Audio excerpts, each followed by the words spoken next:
Remue ménage.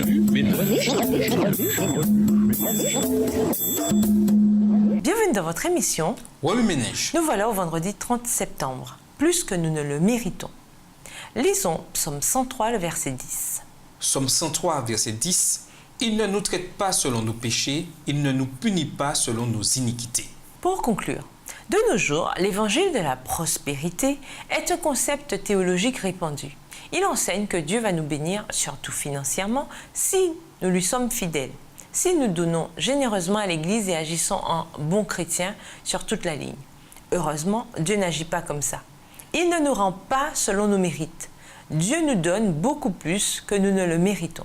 Par la mort de son Fils Jésus-Christ, nous recevons gratuitement le plus grand don de tous, l'espérance ici-bas même, l'assurance que quelqu'un contrôle vraiment cette planète, l'affranchissement de la peur de mourir et finalement la promesse de vivre éternellement avec Jésus. Qu'offrent idées? Écrivez un poème ou un chant décrivant les épreuves de Job et la bénédiction finale de Dieu. Décrivez-y aussi votre propre cheminement et la façon dont le don du salut change nos perspectives. Partagez-le avec les membres de votre classe de l'école du sabbat ou ceux de votre groupe d'études bibliques. Faites une liste de vos épreuves passées. À la suite de chacune d'elles, écrivez comment Dieu s'est révélé lui-même à travers cette épreuve. Si vous ne l'avez pas vu clairement dans une certaine situation, priez spécifiquement pour qu'il vous montre comment il a utilisé cette situation pour sa gloire. Apportez un mets ou des fleurs à un ami qui passe par des moments difficiles.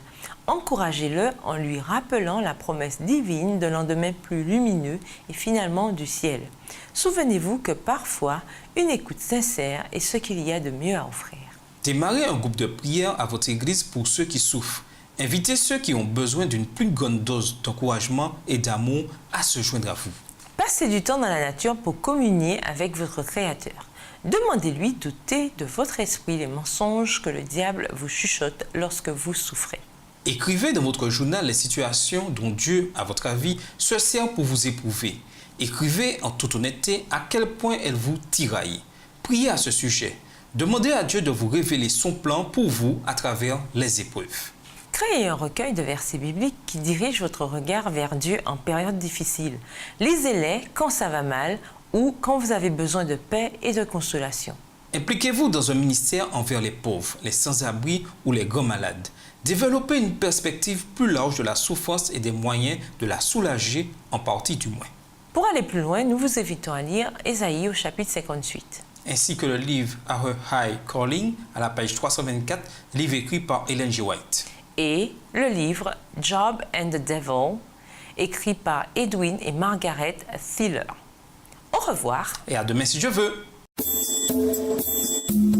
Remue ménage.